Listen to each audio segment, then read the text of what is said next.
If we have Amy's heart, we can save Hannah. Agree to organ donation, and if necessary, push Amy down the stairs or hit her. I will do it. In any case, give Amy's heart to Hannah. My husband demanded, make your own daughter almost died to offer her heart for my niece. Facing his outrageous requests, I felt like I was losing my mind. David and I have been married for about 5 years. Our daughter, Amy, was born a year after our wedding.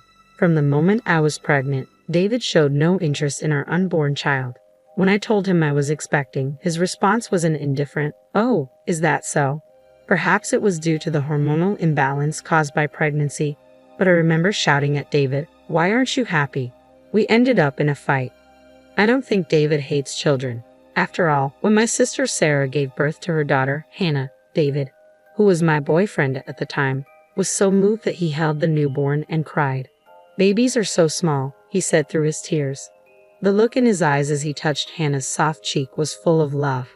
Yet for some reason, David seemed to dislike Amy, his own daughter, even before she was born. When we found out the gender and I told him, "It looks like it's a girl," all he said was, "Oh." When I asked if he would attend the birth, he immediately replied, "No." Even if he didn't hate children, I thought he might be afraid of becoming a father, and I tried to accept his terrible attitude.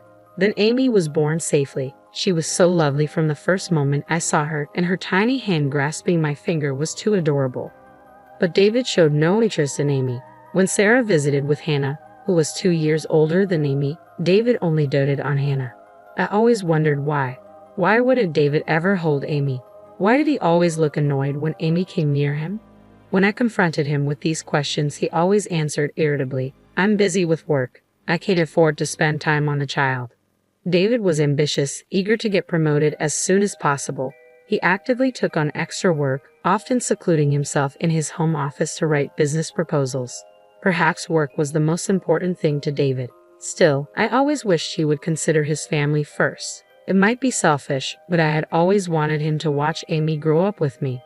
Amy started kindergarten and began lively playdates with her friends every day. It often felt like I was raising her single-handedly, but I found solace in making mom friends, which somewhat eased my loneliness. When I confided in my mom friends about David, one of them, a candid and nurturing woman, suggested bluntly, "Why don't you consider divorce? Raising a child should be a shared responsibility between spouses. Being busy with work isn't a valid excuse, especially when Amy is 4 years old already. I'm surprised you've endured this for so long. Delaying decisions might hurt Amy more as she grows older. So, if you're thinking about it, sooner might be better. I hope you don't mind my input." Her words resonated deeply with me. I had been contemplating divorce myself, but I struggled with the uncertainty of whether I could manage alone and the guilt of potentially depriving Amy of her father, even if he was neglectful. So, her advice wasn't unwelcome. Instead, it felt like a weight lifted off my shoulders, urging me forward. I decided to broach the topic of divorce with David. The night I resolved to do so after Amy had drifted off to sleep, David approached me with a startling request to give Amy's heart to our niece Hannah. David had delved into organ donation research and believed it feasible for a child to undergo a transplant with parental consent. To my surprise, I learned from David, not Hannah's mother Sarah, that Hannah suffered from a severe heart condition and had limited time left. "We must act swiftly to save Hannah with Amy's heart," David urged, visibly distressed. "I need a moment," I protested, my voice rising in disbelief. "What's happening?" While I empathize with Hannah, "Why is this news coming from you?" "Because Hannah is my daughter," David confessed abruptly. I was so stunned I couldn't find my voice. Nausea churned in my stomach. Even with David standing right before me, his head in his hands against the dining table, he felt strangely distant. "What do you mean?" I managed to utter, my voice quivering. David, visibly irritated, began to explain his tumultuous situation. It appeared David had harbored feelings for Sarah, a woman a year younger than me, for quite some time. He had even proposed to her once, but Sarah chose Kyle, now her husband. Despite Sarah's flirtatious reputation, she seemed to have restrained herself since being with Kyle. However, she had apparently been meeting David in secret frequently. David revealed that Sarah opted for Kyle over him because Kyle was a civil servant. With David earning less than the average worker, his financial prospects were bleak unless he received a promotion. His fervent ambition was to ascend swiftly in his career and win Sarah over from Kyle. Sarah is raising Hannah as Kyle's child, but she vowed that if I secured a promotion and began earning more, she would leave Kyle and join me, along with Hannah. Then why did you marry me? By marrying you, I can remain close to Sarah and naturally have more chances to spend time with Hannah. You married me for such a reason. I loved David deeply, but he never truly saw me. This realization filled me with misery and frustration, and David's words only exacerbated my despair. Amy isn't my child, is she? She looks nothing like me. She must be the offspring of some unknown man. Hannah's life holds more significance than Amy's. Amy's heart should be given to Hannah, David proclaimed callously. It felt like something inside me snapped. Whether it was my love for David or my patience, I couldn't say. But the man standing before me resembled a monstrous figure. I swear I haven't betrayed you. Don't compare me to people like you. Amy is undeniably our child. Yet you're right, Amy doesn't take after you. She isn't heartless or unreasonable like you. She's incredibly kind, I retorted, my voice trembling with a mixture of hurt and anger. David's angry glare no longer intimidated me. As a mother, my resolve to protect Amy surged within me. Recognizing the danger of remaining in that house, I made the decision to leave immediately. Gathering only the essentials to avoid arousing David's suspicion, especially as he immersed himself in the project report crucial for his desired promotion to be with Sarah. I woke Amy from her slumber. She groggily asked, "What's happening?" Enveloping her in a tight embrace, I whispered, "Amy, we're saying goodbye to Dad. We're heading to Grandpa and Grandma's house. You may not see your kindergarten friends for a while, but can you be brave?" My urgency must have resonated with Amy, for she nodded in silent agreement, her voice laced with tension. Cradling Amy in my arms, I slipped out of the house silently and dashed towards the train station.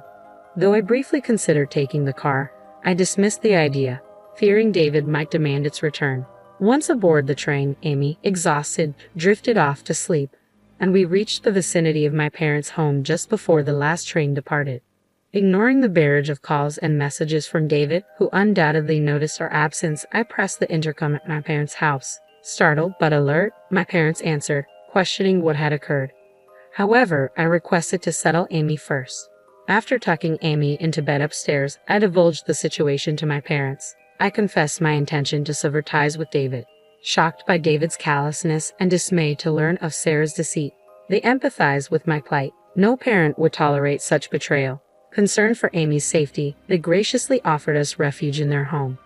The following day dawned, finding us restless yet facing the morning nonetheless. Amy, seemingly unaware of the gravity of our situation, greeted the day with boundless joy upon seeing her grandparents. Observing my parents' affectionate doting on Amy, I recalled the words of a friend. You should divorce him as soon as possible. Reflecting on her advice, I realized she was right. It dawned on me that David might have been plotting against Amy without my knowledge, a chilling thought that sent shivers down my spine. Ignoring David's incessant attempts to reach me, I composed a message. I will be initiating divorce proceedings through legal channels. You are to have no further contact with Amy. Shortly after sending the message, I received a call from David's parents. What's happening? David just informed us out of the blue that you two were getting divorced. Is it true that an affair caused this, and Amy isn't biologically related to David? To counter David's attempts to enlist his parents' support and regain custody of Amy, I decided to reveal everything to them. Their initial disbelief prompted me to extend an invitation for them to join us at my parents' house that very day. Given their proximity, they agreed to come over. That evening, with my mother tending to Amy, I found myself in the living room alongside Sarah, Kyle, my father, and David's parents. Sarah appeared uneasy, while Kyle's demeanor betrayed his simmering anger. I had already briefed Kyle over the phone about the previous day's events and David's intentions, which likely fueled his visible frustration with Sarah. So, Hannah isn't my daughter after all, is she? It's true that David intended to use Amy's heart to save Hannah, isn't it? Kyle's voice rang out, cutting through the tense silence. Sarah, who had been nervously biting her lip, finally broke down into tears under Kyle's relentless questioning. Yes, but as Sarah's emotions spilled over, her demeanor transformed into something indescribably ugly. Despite my father and me being present, she began to speak as though she were a tragic heroine. I wanted to save Hannah. That's why I approached David about Amy's heart. As a mother, isn't it only natural? How can you not understand the instinct to protect your own child? Is it because Kyle and Hannah aren't biologically connected that you can't grasp it? Despite revealing her own infidelity, Sarah played the victim, her tears flowing freely. Kyle let out a deep sigh. Though his clenched fist trembled with barely contained anger, he made a concerted effort to speak calmly. I have always loved and treated Hannah as my own daughter. When I learned that Hannah is Sarah and David's child, it was confusing, but my love for Hannah hasn't wavered. If there was a way to cure her illness, I'd do anything. But sacrificing Amy's life, to go to such extremes to save Hannah, you and David are beyond comprehension. Sarah, under the weight of Kyle's accusations, broke down into loud sobs. I'm so sorry. Watching my father offer a heartfelt apology to Kyle was gut-wrenching. David's parents, who had been listening in disbelief, joined my father in expressing profound regret to Kyle and me. Our foolish son, we deeply apologize. My father-in-law's voice quivered with remorse, underscoring the gravity of Sarah and David's transgressions. With Sarah's admission of her affair, the purpose of the meeting to ascertain the truth was fulfilled. As Kyle declared, I will divorce Sarah, and rose to leave, Sarah cried out, wait, how am I supposed to go on? Who will pay for Hannah's treatment? Just as I heard a car pulling into the garage, a realization struck me. David wasn't supposed to be here. The thought of Amy's safety flashed through my mind, but David must have deduced that my only refuge would be my parents' home. As David intruded into our sanctuary, it dawned on him that his transgressions had been laid bare, evidenced by his parents' remorseful gestures towards Kyle and me, and Sarah's tearful embrace of Kyle. His flushed face drained of color in an instant, yet even amidst the tension, he had the audacity to inquire, "Where's Amy?" Without hesitation, I rose to my feet and delivered a resounding slap across his cheek. Hannah is blameless. While I sympathize with her illness, I'll never forgive you for endangering Amy. David, cradling his steaming cheek, appeared taken aback by my outburst. I had always considered myself a calm individual, unaware of the depth of emotions simmering within me. Fueled by a surge of anger, I found myself charging towards David. You're the only one guilty of infidelity. Amy is unequivocally our daughter. It's you and Sarah who have sunk to the lowest depths of humanity. Don't assume everyone is as morally bankrupt as you. My father's timely intervention halted my impulsive rush, allowing me to regain some semblance of composure. David, reeling from my verbal assault, exchanged bewildered glances with Sarah. Dislodged from Kyle's embrace, he stood alone, visibly shaken. David, I'm filing for divorce from Sarah. If you still wish to be with her, that's your choice. But know this, I'll never surrender custody of Hannah to monsters like you. Kyle's harsh, almost cursing tone seemed to instill fear in both Sarah and David. Consequently, they were expelled from their homes and disowned by their parents. Through legal channels, Kyle initiated divorce proceedings against Sarah and successfully gained custody of Hannah. It became apparent that Sarah was frequently absent, leaving most of the caregiving responsibilities to Kyle, who took an extended leave from work to care for Hannah.